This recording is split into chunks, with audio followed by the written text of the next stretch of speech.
Halo sobat pencinta Donghua, kali ini kita akan melanjutkan cerita Battle Through the Heavens Benua Kaisar. Cerita dan video ini diambil dari channel Mebarta. Tanpa banyak basa-basi, mari kita simak alur ceritanya.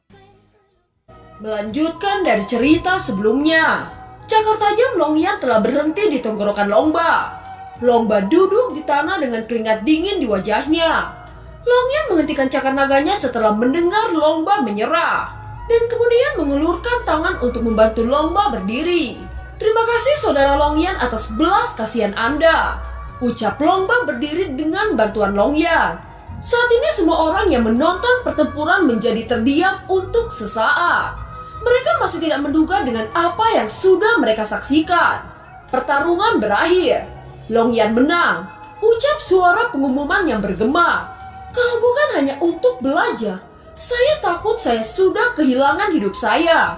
Terima kasih saudara Longyan atas rahmatnya," ucap Longba tersenyum canggung. "Senior terlalu sopan. Saya tahu bahwa Anda melawanku tidak dengan seluruh kekuatan Anda. Kalau tidak, aku tidak akan bisa menang dengan mudah," ucap Longyan menggaruk kepalanya dengan malu. Di kursi penonton, sesosok tiba-tiba keluar dan memandang Longba dengan pandangan acuh tak acuh. Dia berkata, "Longba, kamu hanya bisa membuat malu klan nagaku," ucap sosok itu berkata dengan pandangan dingin kepada Longba. Dihadapkan dengan perkataan seperti itu, Longba hanya mengepalkan tinjunya dan tidak mengatakan apa-apa. Longyan yang sedikit kesal, dia berkata, "Jika Anda merasa sangat hebat, maka Anda bisa mencobanya," ucap Longyan. "Oh, secara alami saya Longzeng akan menantangmu untuk bertarung denganku. Jangan berpikir hanya karena Anda bisa mengalahkan Longba dan bersikap berani di hadapan senior ini. Longba masih kekurangan pengalaman tempur dan tidak mengherankan jika dia sangat bodoh. Oleh karena itu sekarang saya akan menembus rasa malu suku naga yang disebabkan Longba," ucap sosok itu yang ternyata bernama Longzeng. "Hahaha. Jika Longyan mengalahkan Longzeng dengan kekuatan bintang 8 awal miliknya, saya akan menyiapkan hadiah untuk bocah itu di sini. Setidaknya membiarkan bocah itu menerobos ke dodi bintang 8 menengah," ucap Long Sitian menatap mata Longyan dan Longzeng dengan sangat penasaran. "Kaisar Naga, apa sebenarnya kekuatan Longzeng ini?" tanya Mollystrom dengan agak khawatir. "Itu tidak tinggi. Ini hanya bintang 8 puncak," ucap Kaisar Naga. "Apakah Anda bercanda? Pada tahap awal bintang 8 dan tahap puncak bintang 8 tidak dapat dikompensasi oleh pengalaman. Anda jelas tidak ingin memberikan hadiah," ucap Zheng Hui berkata dengan marah. Kaisar Naga juga tersenyum malu, dan semua orang memandang marah padanya. Dengan tantangan semacam ini, peluang Longyan menang terlalu kecil. Sementara mereka sedang berbicara tentang siapa yang akan menang dan yang akan kalah, di arena Longyan dan Longzhen sudah berkelahi secara hebat. Tinju mereka yang sangat kuat bertabrakan satu sama lain. Itu bertahan selama beberapa detik sebelum keduanya sama-sama terpental ke belakang. Di belakang Longzhen, ekor naga terkondensasi keluar dan kemudian menghantam tubuh Longyan. Melihat ini, Longyan menyilangkan kedua tangannya menahan serangan dadakan ini. Tetapi bagaimanapun juga kekuatan Longzhen ada di puncak bintang 8. Dan kekuatannya secara alami lebih kuat daripada Longyan. Tubuh Longyan didorong mundur ke belakang setelah memblokir ekor naga Longzhen. Tetapi sudut mulut Longyan tiba-tiba tersenyum kecil. Seolah-olah dia sangat geli oleh serangan yang ditampilkan Longzhen. Ia dilindungi oleh armor besi Dewa Hitam. Serangan seperti itu tidak akan menyakiti Longyan. "Jika ini serangan terkuat Anda, maka sekarang giliran saya mencoba serangan terkuat saya," ucap Longyan. Setelah kata-katanya jatuh, ekor emas panjang terbentuk dan menyapu Longzhen tanpa peringatan. Seruan terdengar saat mereka menyaksikan Longyan juga bisa mengeluarkan ekor naga. Dan metode serangannya persis sama dengan yang dilakukan oleh Longzhen. Longzhen terkejut ketika dia melihat situasi ini. Dia segera bereaksi dan meninju ekor Longyan dengan kedua tangannya. Namun tekanan yang terpancar jauh lebih kuat dari apa yang diharapkan. Kedua tangannya terasa akan hancur dan tidak bisa menahan lebih lama lagi saat ekor naga tersapu di dada Longzhen. Dengan suara teredam, tubuh Longzhen terlempar ke belakang dengan cara yang menyedihkan. Bahkan pada saat ini serangan Longyan meninggalkan kilatan cahaya petir di dada Longzeng. Itu membuat Longzeng menggigil ketakutan. Longyan tidak memberikan Longzeng kesempatan untuk mengatur nafas. Tubuhnya melesat dan akan menghantam wajah Longzeng, namun Longzeng tiba-tiba berteriak keras. Aku kalah. Aku kalah dalam pertarungan ini. Jangan menyerang lagi, teriak Longzeng. Kekalahan Longzeng bahkan lebih cepat daripada yang dialami Longba. Dia tidak hanya berhasil menyelamatkan wajah para generasi muda suku naga, tetapi dia justru memalukan dirinya sendiri dengan bersikap arogan sebelumnya. Longsitian juga sedikit terkejut dengan hasil ini. Ini karena terlalu mudah bagi Longyan untuk menang. Setelah itu dia tersenyum dengan bakat luar biasa yang ditunjukkan Longyan. Dia berkata, Longyan bahkan bisa mempelajari keterampilan bertarung lawan saat bertarung. Tingkat pemahamannya sangatlah luar biasa. Hahaha, anak ini memang benih yang bagus, ucap Longsitian tertawa saat melihat ke kelompok Longyan. Sekarang mereka bisa menghela nafas lega dengan pertarungan yang mengkhawatirkan ini. Longyan jauh lebih kuat dari yang mereka kira. Tepat ketika semua mengira bahwa pertandingan harus segera berakhir, tiba-tiba Nan Ermin berkata, Saudaraku, sekarang giliranku untuk bermain, ucap Nan Ermin kepada Kaisar Naga. Tidak, apakah kalian sengaja untuk menggertak klan nagaku dengan bergiliran? Ucap Longsitian berkata dengan marah. Tetapi kemarahannya berakhir dengan ketidakberdayaan. Pada saat ini mata orang-orang suku naga melihat Longyan dan Mollystrom tidak lagi menghina seperti sebelumnya. Dan mereka memiliki rasa hormat yang luar biasa. Pada saat ini Longsitian berdiri di platform tinggi, suaranya menegur saat berkata kepada Longzeng. Kehidupan damai telah membuatmu merasa nyaman dan menganggap dirimu yang terkuat bertahun-tahun ini. Sekarang kamu telah melihat bahwa orang-orang yang nyata kuat telah melewati hidup dan mati yang tak terhitung jumlahnya dapat dengan mudah mengalahkanmu. Kamu biasanya terlalu sombong. Sekarang siapa lagi yang berani mengatakan bahwa kamu adalah yang terkuat hari ini? Ucap Kaisar Naga Longsitian. Longzeng hanya menundukkan kepalanya di hadapan kata-kata Kaisar Naga. Dia tidak berani membuka mulut sedikit pun. Pertempuran Wudoutang hari ini sudah berakhir, dan orang-orang di kursi berangsur-angsur pergi. Longyan dan Mollystrom kembali ke platform tinggi. Ia tersenyum meminta maaf pada Longsitian. Pertempuran hari ini dengan suku naga kinerja Longyan agak berlebihan. Saya benar-benar minta maaf. Saya tidak berharap untuk menang dengan mudah. Ucap Longyan tidak lupa menertawakan Longsitian. Dan Longsitian tidak marah setelah mendengarnya, justru dia tersenyum pahit. Aku tidak punya apa-apa untuk dikatakan. Jika aku hanya memiliki bintang 8, aku bukan lawanmu. Ucap Longsitian menyatakan apresiasinya. Pertunjukan pertempuran yang ditampilkan Longyan benar-benar kuat. Dan tidak ada peluang bagi bintang 8 untuk bersaing dengannya. Longyan, Saudara Sitian sudah berjanji bahwa jika kamu menang dalam pertandingan, maka dia akan memberimu hadiah yang murah hati. Ucap Nan Ermin berkata dengan terang-terangan. Longsitian tersenyum tak berdaya. Dia benar-benar membuat kerugian 100% untuk membeli dan menjual. Tenang, sejak saya mengatakan itu maka saya pasti akan melakukannya. Sekarang ayo berangkat. Naga Longyan saat ini hanyalah tubuh roh, dan kolam darah dari suku naga saya akan membuat nyata tubuh naga Anda. Jika tubuh naga bisa dilahirkan kembali dan berhasil, maka kekuatannya lebih kuat daripada tubuh roh Anda saat ini. Saya tidak tahu seberapa banyak kekuatan Anda akan ditingkatkan. Yang jelas Anda akan memiliki lebih banyak ruang untuk meningkatkan kekuatan Anda di masa depan. Kolam darah naga terletak di pemakaman leluhur. Apakah Anda bisa mendapatkan pengakuan dari leluhur tergantung pada nasib baik Anda sendiri. Ucap Longsitian menjelaskan. Dia sekarang harus memenuhi janji yang sudah dia buat. Kerumunan tidak banyak bicara. Mereka bangkit dan mengikuti Longsitian untuk meninggalkan Wudoutang dan menuju ke arah kolam darah naga. Di bawah kepemimpinan Longsitian, mereka dengan cepat melewati susunan hutan. Bau darah yang pekat terpancar dan membuat semua orang cemberut. Pada saat ini semua orang menunggu di luar. Hanya Longsitian membawa Longyan untuk masuk ke kolam darah naga paling pusat.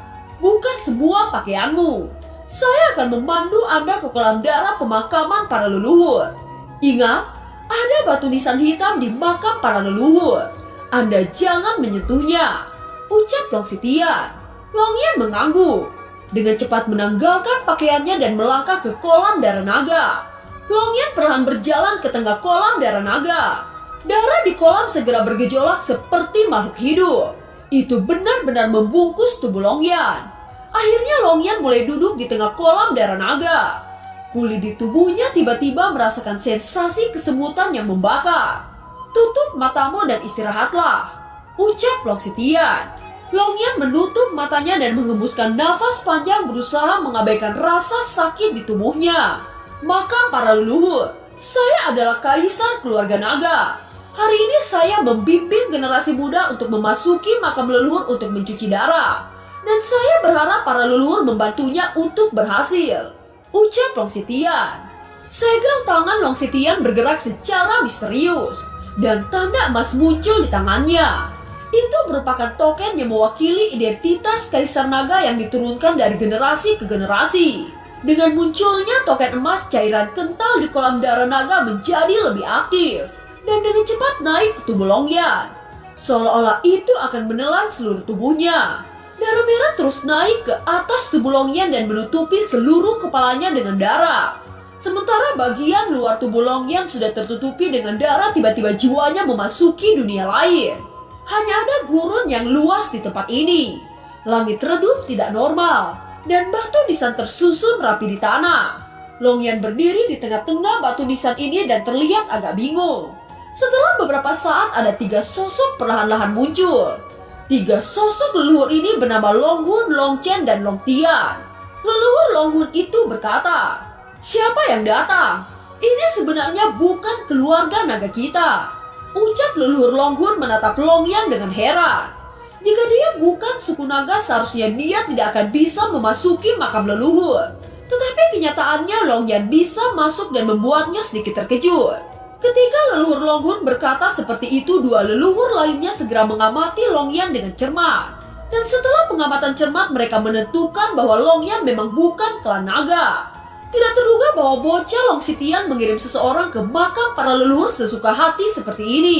Anak kecil, makam leluhurku disediakan untuk keturunan darah naga. Kamu harus pergi dengan cepat. Tempat ini bukan di mana kamu harus datang.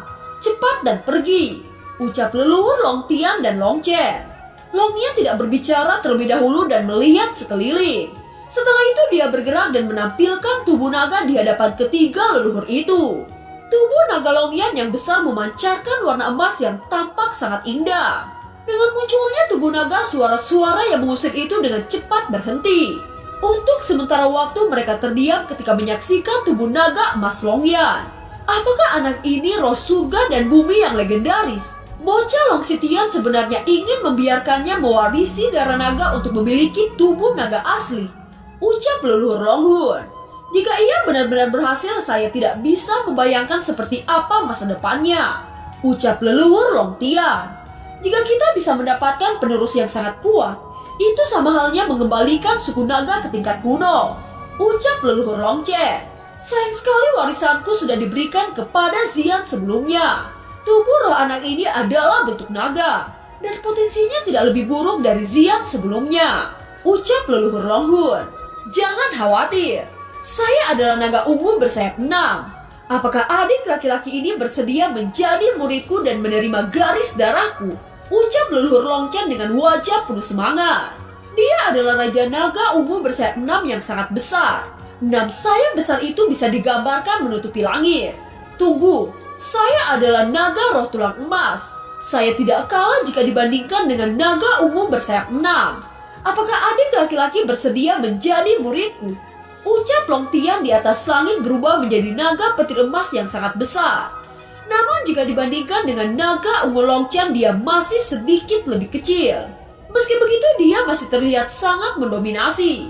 Long Tian, jangan merampokku. Kamu lupa bahwa kamu dikalahkan olehku selama kita masih hidup. Jadi lebih baik bagi adik ini untuk memilihku, ucap leluhur Long Chen. Semua suara yang awalnya meminta Long Yan untuk pergi kini menjadi berebut. Makam leluhur adalah ruang spiritual yang membentang setelah air leluhur klan naga. Keturunan berbakat datang dan kemudian meneruskan garis keturunan mereka sendiri, sehingga garis keturunan mereka dapat terus berkembang. Tentu saja semakin baik penggantinya yang dipilih, maka semakin tinggi kemungkinan garis keturunan akan berkembang. Dengan suara-suara itu, sosok Longyan berubah menjadi sosok manusia lagi. Dia belum mengatakan sepatah kata pun sejak dia datang ke makam leluhur naga. Pada saat ini dengan semua ingin menjadikan Longyan sebagai murid membuatnya menggaruk kepalanya karena malu. Dia tidak tahu harus berbuat apa. Kedua leluhur, saya benar-benar tidak tahu bagaimana harus memilih. Ucap Longyan tidak berdaya. Mendengar ini leluhur Longhun membuka mulutnya lalu berkata, "Dalam hal ini biarkan saya yang menjadi pendengar. Garis darah saya sudah diwarisi oleh Xian, jadi saya akan bersikap adil," ucap leluhur Longhun. Mendengar ini keduanya langsung berhenti berdebat. Dapat dilihat bahwa leluhur Longhun juga memiliki status yang sangat tinggi di antara kedua leluhur lainnya. Saat dia berbicara, semua orang segera menatapnya. "Bocah, Anda tercipta dari roh surga dan bumi. Meskipun Anda bisa berwujud manusia, tetapi itu bukan tubuh yang asli. Di sisi lain, ketika Anda memadatkan sosok manusia, Anda akan menemui hambatan setelah berlatih seperti manusia. Ini juga bencana yang harus Anda miliki dan bahkan Anda akan kembali ke surga dan bumi. Jika Anda tidak bisa memadatkan darah naga saat ini, saya khawatir kekuatan Anda akan berhenti di sini. Atau Anda akan menghadapi perampokan spiritual. Ketika saatnya tiba, ketika Anda kembali ke surga dan bumi secara alami, jiwa Anda akan menghilang," ucap leluhur Longhun. Longyan tidak tahu tentang masalah ini. Bahkan Xiaoyan juga tidak memahami kasus ini. Namun orang-orang dari zaman kuno ini tidak mungkin untuk berbohong kepada Longyan. Dan Longyan tidak akan ragu apakah pernyataan leluhur Longhun itu benar. Apakah aku akhirnya menghilang di langit dan di bumi? Tetapi aku tidak ingin mati. Aku masih memiliki ayah. Aku mencintai orang-orang, aku ingin melindungi ayahku dan saudara-saudaraku. Jadi aku tidak bisa mati, ucap Longyan. "Bocah, Anda bisa dikatakan sangat beruntung. Sekarang di sini para leluhur terkuat dari keluarga nagaku menunggumu mewarisi darahnya. Kamu memiliki banyak pilihan. Itu tergantung pada talenta dan konstitusi Anda. Anda dapat memilih leluhur di antara banyak leluhur untuk mewarisi darahnya. Saya hanya berharap Anda untuk membentuk kembali daging Anda dan menjadi darah asli keluarga naga saya," ucap leluhur Longhun. Setelah kata-katanya jatuh, leluhur Longtian dan leluhur Longchen sekali lagi menunjukkan kekuatan magis mereka di hadapan Longyan. Dilihat dari kekuatan mereka yang sangat mendominasi membuat Longyan bingung untuk memilih yang mana. "Terima kasih kepada para leluhur untuk kebaikan Anda semua. Tetapi saya si kecil ini masih tidak tahu bagaimana harus memilih," ucap Longyan.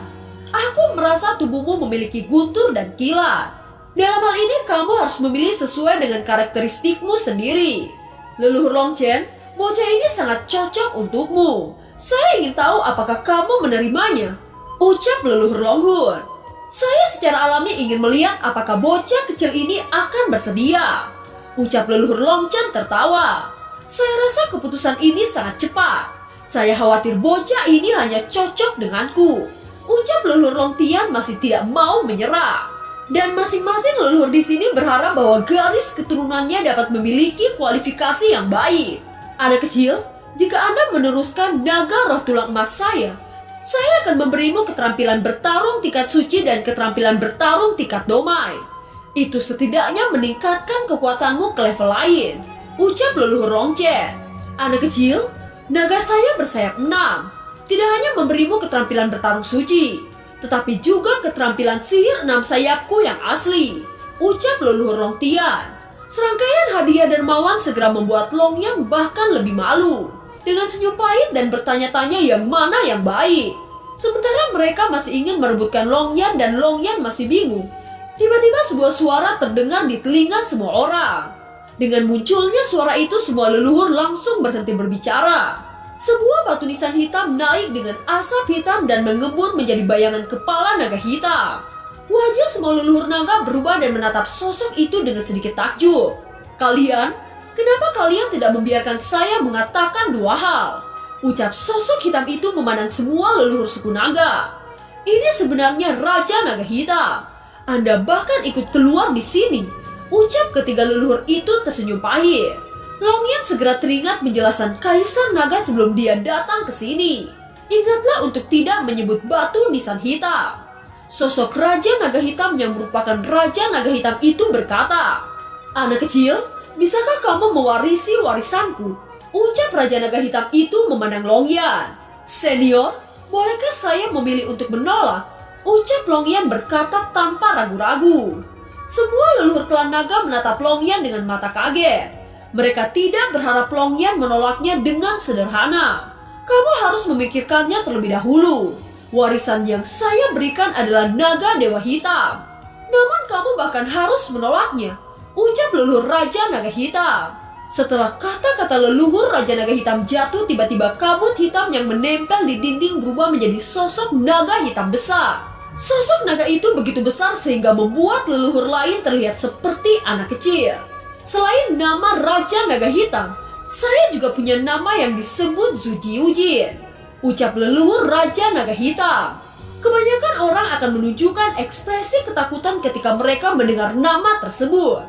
Namun sayangnya Longyan terlahir di generasi baru. Karena alasan ini nama Zujiujin belum pernah mendengarnya. Melihat Longyan tidak terkejut membuat Raja Naga Hitam membeku. Reaksi bocah itu benar-benar di luar dugaannya dan membuatnya merasa sedikit terhina. "Kalau begitu katakan padaku alasannya. Mengapa kamu tidak memilihku?" ucap Raja Naga Hitam. Di hadapan pertanyaan itu Longyan langsung menjelaskan alasannya. Kaisar Naga berkata bahwa batu nisan hitam tidak boleh disentuh. "Jadi aku tidak bisa memilih leluhur Raja Naga Hitam," ucap Longyan. Ketika Raja Naga Hitam mendengar ini, seketika dia hampir memuntahkan darah.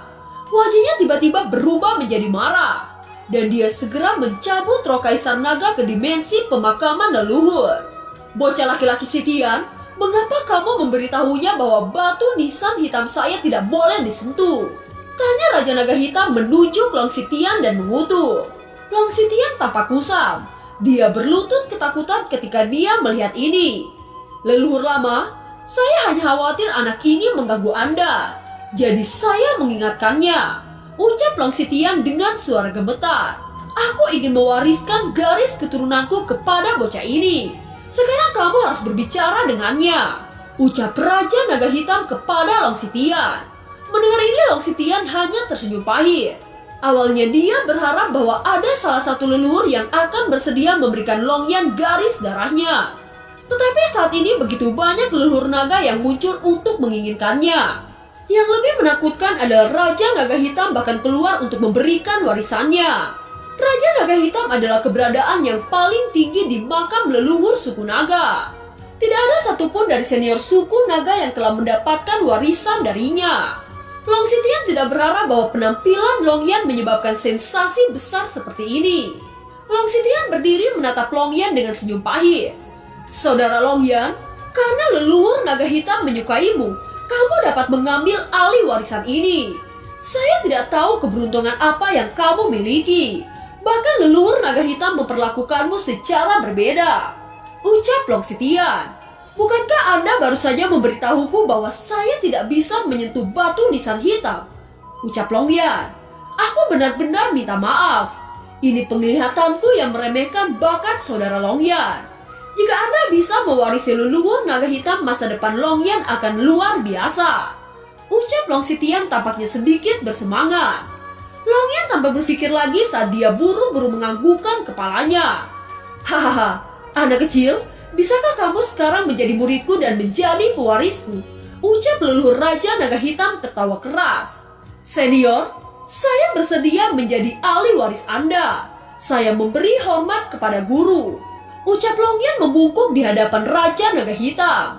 Setelah menyelesaikan upacara penyembahan, Raja Naga Hitam mengayunkan jubah hitamnya. Sebuah kekuatan mengangkat tubuh Longyan. Semua leluhur naga lainnya melihat pemandangan ini dan Long Sitian juga berdiri untuk menyaksikan.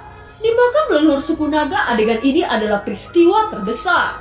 Jika warisan Raja Naga Hitam diturunkan, maka akan ada raja perang di suku naga ini. Setelah Longyan mewarisi warisan Raja Naga Hitam, ia juga akan menjadi milik keluarga naga. Sejak saat itu keluarga naga juga akan memiliki keberadaan yang mengerikan. Secara alami ini sangat bermanfaat bagi perkembangan suku naga di masa depan. Raja Naga menatap Longyan dan berkata, "Saya akan segera mewariskan darah Zujuwijin saya kepada Anda. Anda hanya perlu berjanji kepada saya bahwa Anda harus bisa menanggungnya. Itu karena warisan saya ratusan kali lebih sulit daripada warisan leluhur naga lain. Jika Anda tidak dapat mencapainya maka Anda akan mati," ucap Raja Naga Hitam. "Karena saya memilih Anda, saya tidak akan mundur hanya karena rasa sakit itu," ucap Longyan penuh dengan tekad. "Hahaha, bagus. Ini baru seorang murid dari raja ini. Anak kecil, yakinlah bahwa jika warisan ini gagal, saya akan menyelamatkan hidupmu. Jika kamu bertahan dalam rasa sakit kelahiran kembali, kamu akan memiliki banyak keuntungan yang melimpah," ucap Raja Naga Hitam. Raja Naga Hitam segera melambaikan lengan bajunya. Sekelompok darah hitam perlahan-lahan terbang ke bawah dan menggantung di depan Longyan.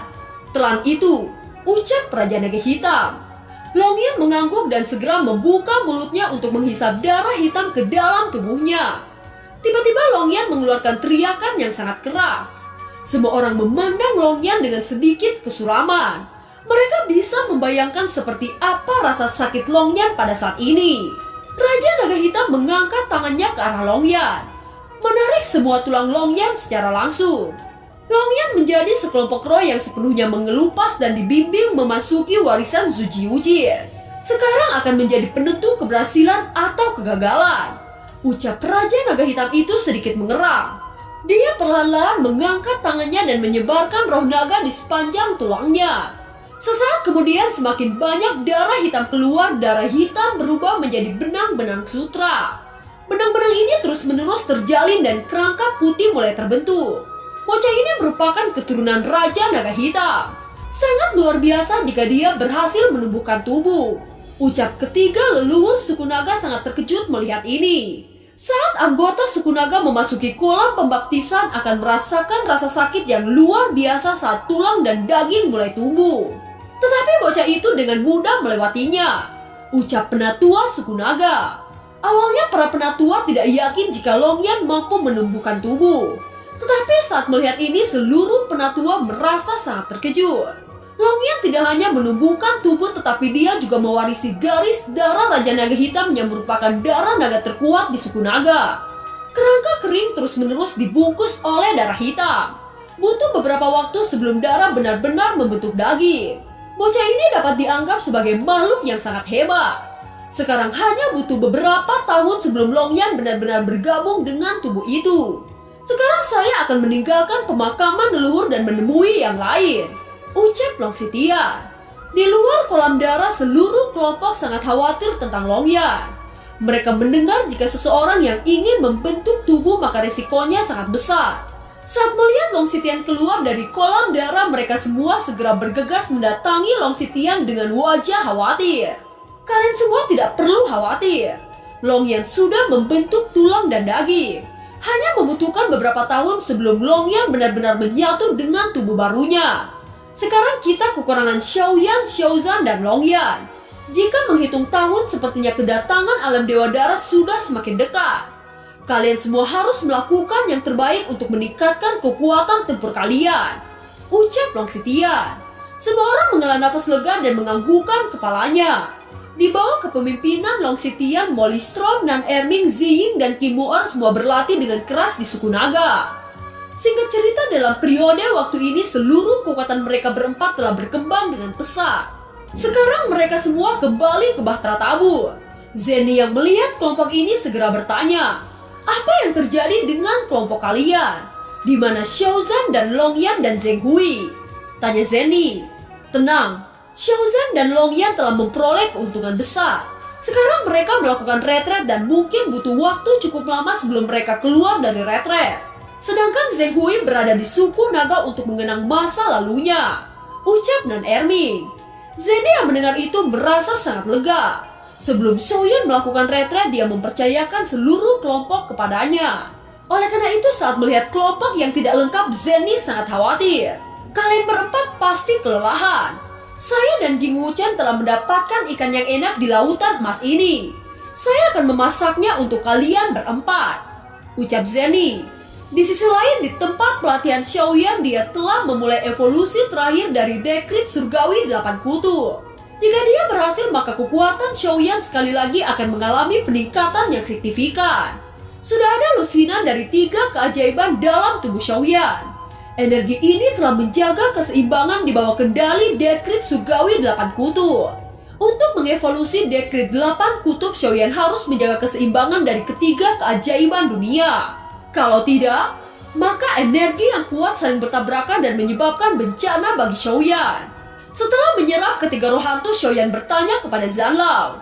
Zanlao, seberapa besar peluang kesuksesan saya untuk mengevolusi dekrit surgawi 8 kutub? Tanya Xiaoyan. Peluang Anda hanya 50%. Keputusan akhir lebih sulit daripada pemurnian sebelumnya. Anda harus siap secara mental, ucap Zanlao. Oh, ini merupakan peluang yang sangat tinggi dari yang saya harapkan. Dalam hal ini saya akan mencoba sebaik mungkin, ucap Xiaoyan. Pada saat ini Xiaoyan tidak tahu sudah berapa tahun dia duduk di ruang pelatihan ini. Bahkan energi yang terpancar menghilang untuk waktu yang lama. Seolah-olah Xiaoyan menghilang di dalam ruang pelatihan. Singkat cerita, setelah 5 tahun berlalu, Xiaoyan tiba-tiba membuka matanya. Senyum bahagia terpancar dari sudut mulutnya. Tampaknya keberuntungan saya cukup baik. Saya akhirnya menerobos ke keputusan akhir dari dekrit surgawi 8 kutub, gumam Xiaoyan. Dengan berevolusinya dekrit surgawi 8 kutub, teknik penguatan jiwa Xiaoyan sekali lagi ditingkatkan ke level yang lebih tinggi. Sekarang saatnya untuk meningkatkan teknik bertarungnya. Xiaoyan segera memasuki lapisan keempat dari pagoda emas. Setelah pertempuran dengan Kaisar Darah selesai, semua orang berkultivasi dengan gila. Mereka tahu bahwa perang akan datang jauh lebih sulit dari apa yang mereka bayangkan. Bahkan Zenny, Jing Wuchen, Lang Tian, dan Qilin sudah berada di bintang 7 awal. Sedangkan King Moer, Ziying, Molistrom, dan Nan Erming mereka semua juga mengalami peningkatan. Di bawah bimbingan Raja Naga, Nan Erming mengalami peningkatan yang sangat cepat. Sekarang dia berada di bintang 8 puncak. Satu langkah lagi dia melangkah ke bintang 9 awal. Di sisi lain, di tempat pelatihan Xiaoyan, sekarang kekuatan jiwanya sudah menembus ke tingkat suci. Waktu kedatangan anggota alam Dewa Darah sudah semakin dekat. Tidak terasa mereka sudah berkultivasi selama 25 tahun. Dalam retret kali ini, Xiaoyan mendapatkan hasil yang sangat memuaskan. Bahkan teknik bertarung sudah banyak ditingkatkan. Pada saat ini Xiaoyan keluar dari pagoda emas dan aula utama yang berada di dalam Bahtera Tabur. Melihat sosok Xiaoyan berjalan, King Moer seketika berteriak dengan keras. Xiaoyan, Anda akhirnya keluar dari retret. Saya dan Zenny sudah menunggu Anda untuk waktu yang lama, ucap King Moer. Xiaoyan mendengar ini segera menuju ke arah mereka berdua. Tanpa menunggu lama, Xiaoyan memeluk mereka berdua. Setelah itu dia menoleh ke semua kelompoknya dan berkata, tampaknya semua orang telah mengalami banyak peningkatan saat ini. Ini sangat bagus, ucap Xiaoyan. Setelah melihat sekeliling, Xiaoyan mendapati bahwa Xiaozan, Longyan, dan Zheng Hui tidak ada di sini. Dia mengerutkan kening. Nan Erming secara alami tahu apa yang dipikirkan oleh Xiaoyan. Dia segera berjalan untuk menjelaskan. Xiaozan berada di klan Tian 3 untuk mendapatkan warisan dari leluhurnya. Sedangkan Longyan berada di suku naga untuk membentuk tubuh asli dengan bantuan leluhur suku naga. Adapun Zheng Hui, dia juga berada di suku naga untuk mengenang masa lalu, ucap Nan Erming. Tunggu, Xiaozan sudah berada di dekat sini dan dia baru saja mengirim pesan kepada saya, ucap Molistrom. Hahaha, kalau begitu ayo jemput bocah itu. Saya ingin melihat sejauh mana bocah itu berkembang, ucap Xiaoyan. Bahtera Tabur berjalan perlahan-lahan untuk menuju ke tempat klan Tian 3. Di sepanjang jalan, Xiaoyan merasa sangat bahagia ketika melihat banyak kehidupan yang muncul di lautan emas ini. Mereka selama ini bersembunyi hingga sangat dalam karena invasi dari monster darah. Setelah beberapa saat, Bahtera Tabur telah sampai ke klan Tian 3. Xiaozan yang melihat Bahtera di kejauhan, dia berteriak dengan keras. Dia sudah tidak sabar untuk berkumpul dengan seluruh kelompoknya. Xiaozan terbang dan menaiki Bahtera Tabur. Seluruh kelompok yang melihat kedatangan Xiaozan mereka segera mengelilinginya. Hahaha, Anda telah mencapai Daudi Bintang 8 Puncak. Perkembangan Anda dalam 25 tahun terakhir tidak buruk, ucap Xiaoyan. Seluruh kelompok terkejut mendengar kata-kata ini. Setelah garis keturunan Tian Tiger diaktifkan, kekuatan Xiaozan telah mencapai Daudi Bintang 8 Puncak. Di masa depan, perkembangan Xiaozan akan terus meningkat dengan pesat. Xiaozan menggaruk kepalanya dan berkata, "Ini semua berkat leluhur klan Tian Tiger saya. Jika saya tidak bertemu dengannya, maka garis keturunan Tian Tiger tidak akan diaktifkan," ucap Xiaozan. Dengan ini kekuatan tim kita telah menjadi lebih kuat. Sekarang Xiaozan dan Nan Erming telah menembus Daudi Bintang 8 Puncak. Sedangkan Molly Storm, Ziying, dan King Mu'er berada di Bintang 8 Menengah. Sekarang untuk menunggu Zheng Hui dan Long Yan, kita akan pergi ke reruntuhan keluarga alkemis. Kita akan mencari bahan obat tingkat 8 di sana, ucap Xiaoyan. Dan film pun berakhir. Terima kasih telah menyimak dari awal sampai akhir ya. Sampai jumpa.